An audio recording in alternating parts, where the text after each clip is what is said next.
Hi, welcome to another episode of Hot Takes with me, the Silver Fox. Last evening, I had a WhatsApp from Craig Houston, and he told me of a story that was going to break, and it was such a massive story. And it involved, and if you have to cast your mind back last year, it involved the donations that Humza Yousaf made to UNRWA, and via UNRWA, presumably and allegedly to Hamas. It must be said that this is only allegedly. I've got to be very careful what I say, but it could be allegedly that by making those donations, knowingly that it was going to go to Hamas, that itself is a massive crime. That is a crime. That means Humza Yousaf goes to prison. There's no two ways about it. This is how serious it is. But ultimately, it involved misuse of public funds because the money was taxpayers' money and it came out of the wrong pool. And there was two payments, 250,000 and a 100,000. It came out of the wrong pools. It went to specific places. It should have gone to other places. It should have gone to UNICEF. It went to UNRWA, things like this. And we know UNRWA were deeply, deeply connected to the October the 7th attacks in Gaza. In Israel. And then all sorts of other things have happened.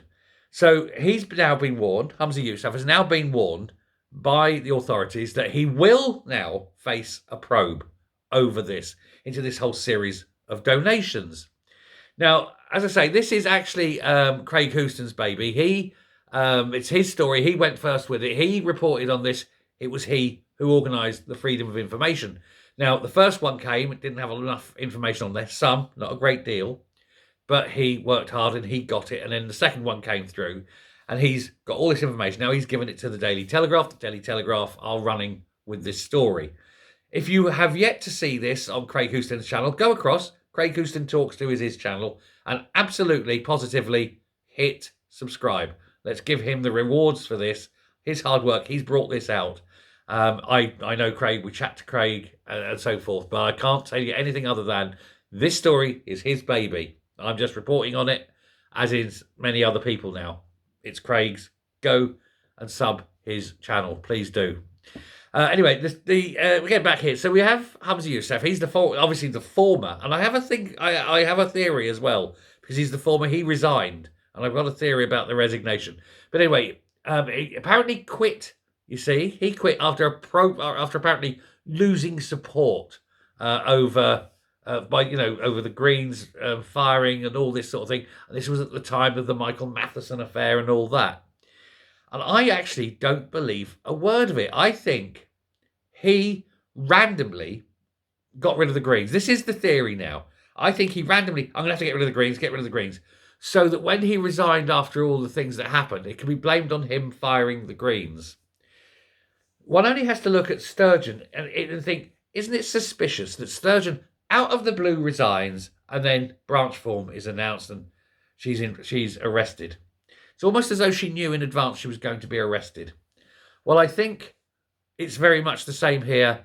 Humza Yousaf knew that this whole UNRWA donation thing is going to blow up in his face, so he had to find a way of resigning without being too obvious that this was the cause. Oh, I'm just going to get rid of the Greens, lose support, blah, blah, blah, blah, blah. I'm going to blame my resignation on that. And that is also, I think, why, knowing what was going on, he kept Matheson so long. It was this build-up so that when he went, it could all be blamed on Matheson and the Greens and not on what he knew was coming, which will be this full investigation. He will have known that the Freedom of Information request had gone in and that the Freedom of Information was going to be, answered. And he knew then that was going to drown him in shit. So I think that was a whole resignation over the Greens and Matheson. That is all gaslighting. Absolutely think of it. But anyway, he obviously donated 250,000 to UNRWA. He donated another 100,000. And isn't it funny that he done this at a time when his parents were being held hostage in Gaza? And the day after he paid that money over, they magically were released. Yeah, that stinks, doesn't it? Now, if that's the case, and he has paid blood money, he's paid, this money over to get his family released, then that's a crime. Because if he's doing that, then he has paid Hamas to release. He's funding terrorism. And don't forget, he's the one who wants to bring all these people over. He wants to bring in 10,000 Gazans. You have to ask why. Nobody, no Arab country in that area wants the Gazans.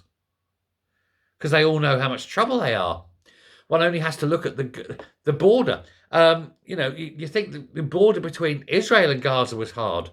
Look at the border between Gaza and Egypt. It's way bigger, way stronger, way more guarded, because the Egyptians definitely don't want the Gazans. The Egyptians loathe them. You think it's hard for a Gazan to get into into Israel? Yeah, it is, compared to getting into Egypt. The Arabs don't want them, so why does Humza Yousaf say, we've got to bring 10,000 of them over here? 10,000 people who do this sort of thing. 10,000 Hamzas. Hamases. I'm getting confused. Humza, Hamas. It's very easy to get confused. But all this thing happening all at once, and it all coming out of the wrong funds. And he was supposed to pay UNICEF and he paid UNRWA. It was supposed to come out of one fund, came out the other fund so that it couldn't be traced. It's all stinks. This is all obvious. And he was told by his officials not to do it. He overrid his own officials. This has got to end up with Humza Yousaf doing time in jail. And I absolutely think he knew what he was doing. He did it deliberately. He knew who he was paying it to. I think he knew it all the way down the line. But he was using Scottish cash to get his family out, paying the ransom, paying the terrorists, funding terrorism. If that's the case, he needs to go to a very, very high security prison for a very, very long time and have his pension stripped. Absolutely have his pension stripped and be forced to sell every single asset he owns to repay the Scottish taxpayer.